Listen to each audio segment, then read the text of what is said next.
रशियाचे राष्ट्राध्यक्ष पुतीन हे भारतात दाखल झालेले आहेत। स्वागतासाठी पंतप्रधान नरेंद्र मोदी जे आहेत ते दिल्ली विमानतळावर पोहोचलेले आहेत। रशियाचे राष्ट्राध्यक्ष जे आहेत व्लादिमीर पुतीन हे 2 दिवसांच्या भारत दौऱ्यावर आहेत आणि पंतप्रधान नरेंद्र मोदी त्यांच्या स्वागतासाठी दिल्ली विमानतळावर पोहोचले आहेत। आताची आपण एक्सक्लुझिव्ह दृश्य आपण साम टीव्हीवर पाहतोय। ही दृश्य नवी दिल्लीतली आहेत। रशियाचे राष्ट्राध्यक्ष व्लादिमीर पुतीन भारत दौऱ्यावर असणार आहेत आणि त्यांचं आता भारतामध्ये आगमन झालेलं आहे आणि त्यांच्या स्वागतासाठी खुद्द पंतप्रधान नरेंद्र मोदी दिल्ली विमानतळावर पोहोचलेले आहेत।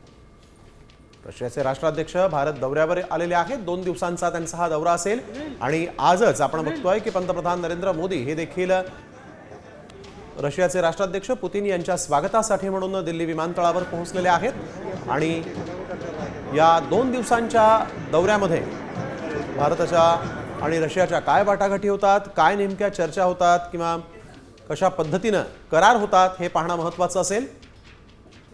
रशियाचे राष्ट्राध्यक्ष भारताच्या 2 दिवसीय दौऱ्यावर आलेले आहेत। पंतप्रधान नरेंद्र मोदी जे आहेत ते स्वतः पुतीन यांच्या स्वागतासाठी विमानतळावर पोहोचले आहेत।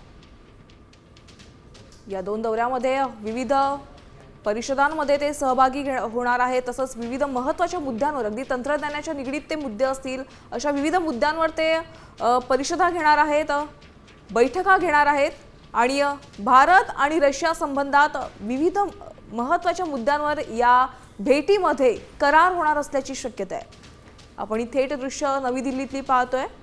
रशियाचे राष्ट्राध्यक्ष व्लादिमीर पुतीन भारत दौऱ्यावर असणार आहेत। 2 दिवसांचा हा दौरा असणार आहे आणि या दौऱ्यात भारतासोबत रशियाचे विविध विषयांवर करार होणार आहेत। तर आपण बघतोय पुतीन यांचा 2 दिवसांचा हा भारत दौरा